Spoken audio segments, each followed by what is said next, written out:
Hello everyone, very good morning to all of you. आज के दिन की शुरुआत करेंगे 10 जनवरी 2022 के करंट अफेयर के साथ। पूरा वीडियो ध्यान से देखिएगा, हर एक क्वेश्चन इंपॉर्टेंट है आपके लिए। पीडीएफ और टेलीग्राम दोनों का लिंक आपको वीडियो के डिस्क्रिप्शन में मिल जाएगा, इसलिए आप टेलीग्राम और पीडीएफ दोनों ही अवेल कर लीजिएगा डिस्क्रिप्शन से। तो चलिए स्टार्ट करते हैं आज का वीडियो। और पहला क्वेश्चन आज का बहुत इंपॉर्टेंट आपके लिए। अभी हाल ही में किसके द्वारा गुवाहाटी में नॉर्थ ईस्ट फेस्टिवल का उद्घाटन किया गया है? तो गुवाहाटी के अंदर नॉर्थ ईस्ट फेस्टिवल का उद्घाटन आसाम के गवर्नर डॉक्टर जगदीश मुखी के द्वारा किया गया। और ये जो नॉर्थ ईस्ट फेस्टिवल मनाया जाता है हर साल, इसका मेन मोटो है टूरिज्म को बढ़ावा देना, मतलब पर्यटन को बढ़ावा देना। इसके अलावा वहाँ के कल्चर को बढ़ावा देना और साथ में वहाँ के डेवलपमेंट को बढ़ावा देना। यहाँ पर आपको ये भी ध्यान रखना है कि इस बार जो नॉर्थ ईस्ट फेस्टिवल हो रहा है, ये कौन सा संस्करण है? तो ये नवा संस्करण इसका आयोजित किया जा रहा है। अगला क्वेश्चन है, ये कौन सा देश है जिसने अभी हाल ही में बाल विवाह के खिलाफ एक नया कानून बनाया है? तो ये देश है फिलीपींस। फिलीपींस में बाल विवाह के खिलाफ एक नया कानून बना दिया गया है। अब पूरे तरीके से वहां पर शक्ति बढ़ती जाएगी बाल विवाह को लेकर। इवन इसके तहत जो लोग इसका पालन नहीं करेंगे उनके लिए कड़ी सजा के प्रावधान भी रखे गए हैं। फिलीपींस की कैपिटल है मनीला, और इस टाइम पे फिलीपींस में जो सरकार चल रही है, ये चल रही है रॉड्रिगे दूतरे की। किसकी? यहाँ पर मैं लिख देता हूं, रॉड्रिगे दुतेर्ते। एंड नेपाल में शेर बहादुर दोइबा की सरकार है। पाकिस्तान में इमरान खान की सरकार है। और सऊदी अरेबिया में सलमान ऑफ सऊदी की सरकार है। सऊदी अरेबिया की कैपिटल है रियाद, फिलीपींस की मनीला, नेपाल की काठमांडू और पाकिस्तान की इस्लामाबाद। अगला क्वेश्चन है, ये कौन सा देश है जिसके द्वारा अभी हाल ही में एक ऐसा औद्योगिक रोबोट बनाया गया है जो कि इंसानी दिमाग को पढ़ सकता है? यह है चाइना। चाइना के अंदर थ्री जॉर्ज यूनिवर्सिटी के द्वारा अभी हाल ही में ये रोबोट बनाया गया है, और इसकी खास बात यह है कि ये इंसानी दिमाग को पढ़ सकता है। लेकिन ये कितना कारगर है, इसको अभी दूसरे देशों के साइंटिस्टों के द्वारा अप्रूव नहीं किया गया है। इसको सिर्फ और सिर्फ चाइना के साइंटिस्टों के ही द्वारा अप्रूवल मिला हुआ है, और वही इसे अप्रोप्रिएट मान रहे हैं। उनका कहना है कि ये 96% तक एक्यूरेसी रखता है, और बेसिकली ये जो दिमाग पढ़ता है, ये मसल मैपिंग करके दिमाग पढ़ पाता है। तो ये मसल्स मैपिंग के थ्रू दिमाग पढ़ पाएगा। इससे पहले भी कई सारे ऐसे रोबोट लॉन्च हो चुके हैं दुनिया में जो कि ये दावा करते थे कि मसल्स मैपिंग के थ्रू वो काफी हद तक इफेक्टिव हो सकते हैं, लेकिन जब वो ग्राउंड लेवल पे आए हैं तो इतने ज्यादा कारगर नहीं दिखे। तो फिलहाल अब ये देखने वाली बात होगी कि चाइना के द्वारा बनाया गया ये रोबोट कितना कारगर होता है। फिलहाल इनका कहना है कि ये 96% तक कारगर है। चाइना में इस टाइम पे सी जिनपिंग की सरकार है। चाइना की कैपिटल है बीजिंग। साउथ कोरिया की कैपिटल सियोल, नॉर्थ कोरिया की कैपिटल प्योंगयांग और जापान की कैपिटल टोक्यो। अगला क्वेश्चन है, अभी हाल ही में एक किताब लॉन्च हुई है। इस किताब का नाम है Gandhi assassin, the making of Nathuram Godse and his idea of India. ये किताब महात्मा गांधी और नाथूराम गोडसे के ऊपर लिखी गई है। और इस किताब को किसके द्वारा लिखा गया है? तो इसके राइटर है धीरेन्द्र कुमार झा। कौन है? धीरेन्द्र कुमार झा। और ये किताब बहुत इंपॉर्टेंट हो सकती है आपके एग्जाम के पॉइंट ऑफ व्यू से, ध्यान रखिएगा। अगला क्वेश्चन है, अभी हाल ही में सिडनी पोइटियर का निधन हो गया। तो सिडनी पोइटियर कौन से देश से बिलोंग करते थे? ये बेसिकली अमेरिकी मूल के थे, अमेरिका से बिलोंग करते थे। और ये कौन से क्षेत्र से बिलोंग करते थे? तो ये सिनेमा क्षेत्र से बिलोंग करते थे। इवन आपको बता दूं, पूरे वर्ल्ड में पहले ऐसे ब्लैक मैन हैं जिनको ऑस्कर से सम्मानित किया गया था। 1963 में इनको ऑस्कर से सम्मानित किया जा चुका था। इसके अलावा भी इनको अमेरिका के हाईएस्ट सिविलियन अवार्ड, जिसको मेडल ऑफ फ्रीडम के नाम से जाना जाता है, उससे भी सम्मानित किया जा चुका था। बाय द वे, अमेरिका में जे बिडेन की सरकार है। यहाँ पे उपराष्ट्रपति हैं कमाला हैरिस। जे बिडेन की पार्टी का नाम है डेमोक्रेटिक पार्टी। और इनको जो अभी मेडल फॉर फ्रीडम दिया गया था, ये बराक ओबामा के टाइम पीरियड पे दिया गया था। तो फिलहाल सिडनी पोइटियर नहीं रहे। और ब्रिटेन की कैपिटल है लंदन, जापान की टोक्यो और ऑस्ट्रेलिया की कैनबरा। ऑस्ट्रेलिया में इस टाइम पे सरकार किसकी चल रही है? स्कॉट मॉरिसन की यहाँ पर सरकार है। अगला क्वेश्चन है, अभी हाल ही में ओपेक के नए सेक्रेटरी जनरल के रूप में किसको अपॉइंट किया गया है? ओपेक का फुल फॉर्म है organisation of petroleum exporting countries. तो ये कुछ ऐसे देशों का समूह है जो कि पूरे वर्ल्ड में पेट्रोलियम एक्सपोर्ट करने के लिए अपनी कहीं ना कहीं धाक जमा के रखते हैं। तो ओपेक एक ऐसे देशों का समूह है और इसके नए सेक्रेटरी जनरल के रूप में अभी हाल ही में अपॉइंट किए गए हैं। ये है हैतम अल गाइस। कौन है? हैतम अल गाइस। और हैतम कुवैत से बिलोंग करते हैं। इन्होंने सक्सीड किया है मोहम्मद बारकिंदो को। किसको? यहाँ पर मैं लिख देता हूँ, मोहम्मद बारकिंदो को ये सक्सीड करेंगे। इनसे पहले बारकिंदो सेक्रेटरी जनरल थे ओपेक के। ओपेक की स्थापना करी गई थी 1960 में और इसका हेडक्वार्टर है वियना। एक चीज और ध्यान रखिएगा, हैतम अल गाइस को अगले 3 साल के लिए ओपेक के सेक्रेटरी जनरल के रूप में नियुक्त किया गया है। अगला क्वेश्चन है, अभी हाल ही में पंजाब पुलिस के चीफ के रूप में किसको अपॉइंट किया गया है?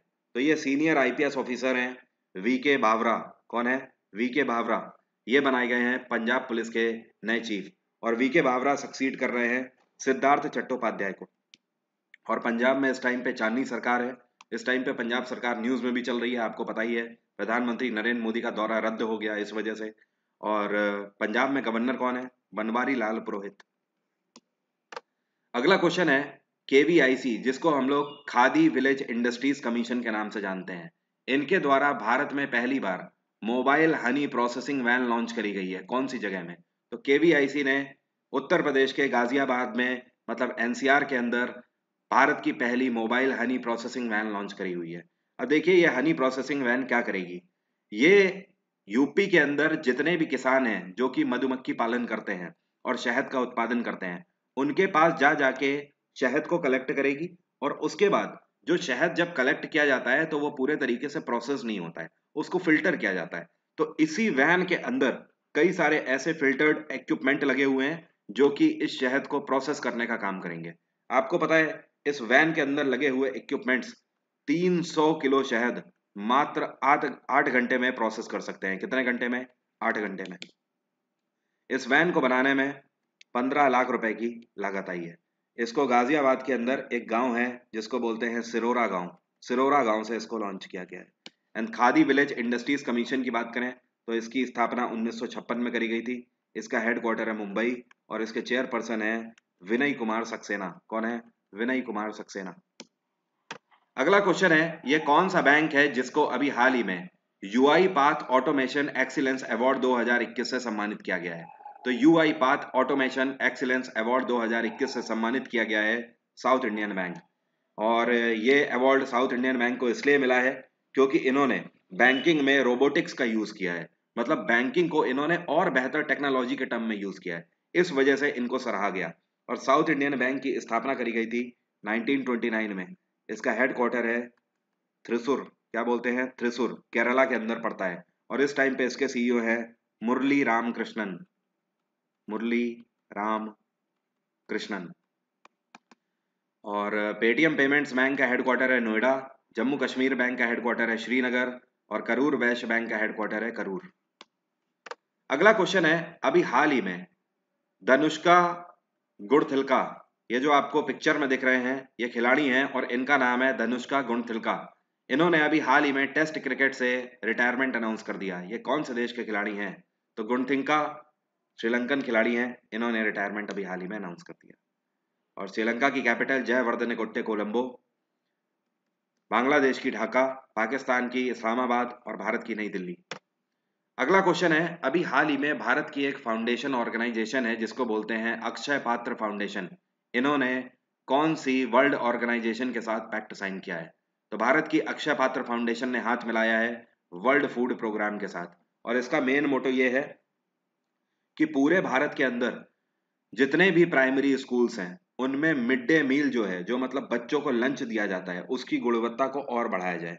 कैसे उसकी क्वालिटी को इम्प्रूव किया जाए? आपको बता दूं, दुनिया भर में जैसे अमेरिका के अंदर बहुत सारे ऐसे स्कूल्स हैं जहां पर जो बच्चों को सरकार की तरफ से लंच प्रोवाइड किया जाता है, वो लंच ऐसा होता है कि भले ही वो क्वांटिटी में बहुत ज्यादा ना हो, लेकिन वो नाप तोल के ऐसे बनाई हुई डाइट है कि बच्चे कभी भी कुपोषण का शिकार नहीं हो सकते।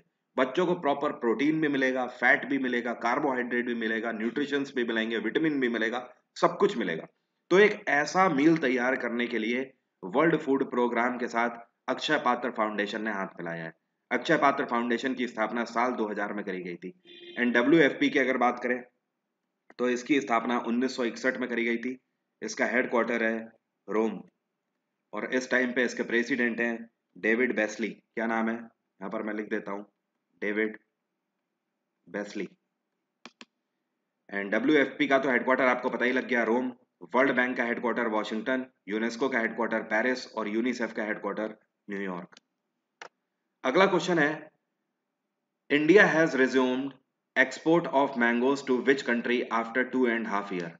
लगभग 2.5 सालों के बाद भारत ने आम का निर्यात कौन से देश के साथ स्टार्ट कर दिया है? तो 2.5 सालों से अमेरिका को हम आम एक्सपोर्ट नहीं कर रहे थे। एक बार फिर से भारत सरकार ने अमेरिकी सरकार की गुहार पे आम का एक्सपोर्ट स्टार्ट कर दिया है फिर से। भारत के आम पूरे दुनिया भर में फेमस है। अभी कुछ टाइम पहले ही ट्रेडिंग के चलते अमेरिका की तरफ से काफ़ी डिमांड बढ़ रही थी, जिसके तहत भारत सरकार ने फैसला लिया कि इस बार हम यूएस को एक्सपोर्ट करेंगे आम। और ध्यान रखिएगा, कुछ टाइम पहले ब्रिटेन ने भारत को पूरे 25 सालों के बाद आम एक्सपोर्ट किए थे।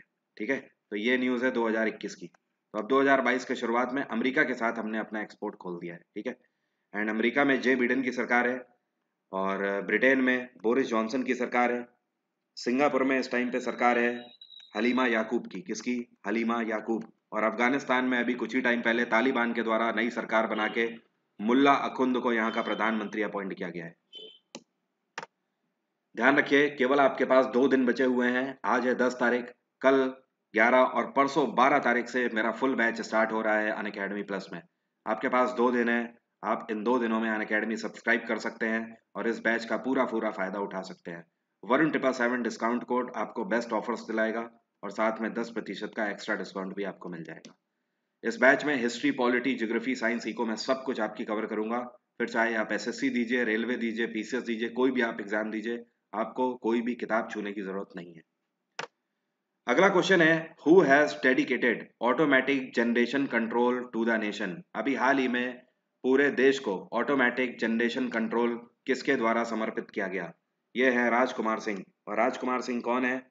ये minister of power and renewable energy हैं। इनके द्वारा जो ऑटोमेटिक जनरेशन कंट्रोल सिस्टम अभी हाल ही में लॉन्च किया गया है, इसकी खास बात यह है कि भारत के जो एनर्जी पावर प्लांट्स हैं, ये उनको हर 4 सेकेंड्स में सिग्नल्स भेजता है और इस सिग्नल्स के थ्रू वो जो पावर प्लांट है उसकी फ्रीक्वेंसी मेंटेन रहती है और फ्रीक्वेंसी जब मेंटेन रहती है तो वो पावर प्लांट बिजली का उत्पादन ज़्यादा कर पाएगा। ध्यान रखिए, इस ऑटोमेटिक जनरेशन कंट्रोल के तहत भारत सरकार का जो टारगेट है यह है 2030 तक 500 गीगावाट एनर्जी का उत्पादन करना। ध्यान रखिए, मेगावाट नहीं, गीगावाट एनर्जी का उत्पादन करना काफी बड़ा टारगेट है, इसलिए automatic generation control system launch किया गया है राजकुमार सिंह के द्वारा। अभी हाल ही में प्रवासी भारतीय दिवस कौन से दिन मनाया गया? तो हर साल प्रवासी भारतीय दिवस हम लोग 9 जनवरी को 9 जनवरी 1915 को महात्मा गांधी साउथ अफ्रीका से भारत आए थे। इस वजह से इस दिन को प्रवासी भारतीय दिवस NRI डे के रूप में मनाया जाता है। अगला क्वेश्चन है, who has been approved inclusion of TOPS by mission Olympic cell. देखिए, क्वेश्चन का मतलब आराम से समझ लो क्या है, पूरी बात आपको समझ आ जाएगी। यहाँ पर टॉप्स का मतलब है टारगेट ओलंपिक पोडियम स्कीम, जो कि मिशन ओलंपिक सेल के द्वारा चलाई जा रही। तो मिशन ओलंपिक सेल एक कमेटी है और इसके द्वारा एक स्कीम चलाई गई है जिसको टॉप्स बोला जाता है। टॉप्स के अंदर उन खिलाड़ियों को रखा जाता है जो कि वाकई में टॉप के खिलाड़ी होते हैं, जो कि सबसे बेहतर प्रदर्शन कर रहे होते हैं ओलंपिक्स में जाने के लिए। तो इसमें टॉप्स में अभी हाल ही में किस भारतीय खिलाड़ी को जगह दी गई है? इस बार मोहम्मद आरिफ खान को टॉप्स में जगह दी गई है। ध्यान रखिए, पिछले 1 महीने में मैं 2 बार जिक्र कर चुका हूं मोहम्मद आरिफ खान का। ये जम्मू कश्मीर से बिलोंग करते हैं और ये अल्पाइन स्कीइंग करते हैं, मतलब बर्फ में स्कीइंग करते हैं, ये स्पोर्ट्स खेलते हैं। आप लोगों ने देखा भी होगा मूवीज वगैरह में। तो जो मोहम्मद आरिफ खान है, ये बीजिंग ओलंपिक्स जो होने वाले हैं चाइना में 2022 के फरवरी में, उसके लिए क्वालिफाई हो चुके हैं और अभी तक भारत के इकलौते ऐसे खिलाड़ी हैं जो कि 2 इवेंट्स के लिए क्वालिफाई कर चुके हैं। ठीक है, तो इनके खेल को देखते हुए, इनके हुनर को देखते हुए मिशन ओलंपिक सेल ने इनको टॉप्स में शामिल किया है। अब इसका फायदा क्या मिलेगा? इसका फायदा ये मिला है कि इनको 17,46,000 रुपए मिले हैं। कितने? 17,46,000, जिन पैसों से ये यूरोप में जाके अपनी ट्रेनिंग कर पाएंगे और भी काफी बेहतर वर्ल्ड क्लास ट्रेनिंग कर पाएंगे। तो ध्यान रखिए, ये जो इन्हें फंडिंग करी गई है ये इसलिए कि ये खुद को तैयार करें बीजिंग ओलंपिक्स के लिए और 2022 में भारत के लिए स्कीइंग में गोल्ड लेकर आए। तो ध्यान रखिएगा, बीजिंग ओलंपिक्स जो 2022 में हो रहे हैं उसको बाइकआउट करने वाला अभी तक का पहला देश है अमेरिका। अमेरिका ने उसको बाइकआउट कर दिया है। और बीजिंग ओलंपिक्स का इस बार मस्कट क्या है, मतलब शुभंकर, ये है पांडा। आज की बात यहीं तक रहेगी। आज का मैं आपको वीडियो में लाइक का टारगेट दे रहा हूँ, 3000 लाइक का टारगेट। तो जरा लाइक आज ठोकिए और टारगेट तक पहुंचाइए इस वीडियो को, 3000 लाइक्स तक। Bye bye, take care, have a nice day. आपका दिन मंगलमय हो। कल फिर सुबह 4 बजे यहीं पर मुलाकात हो।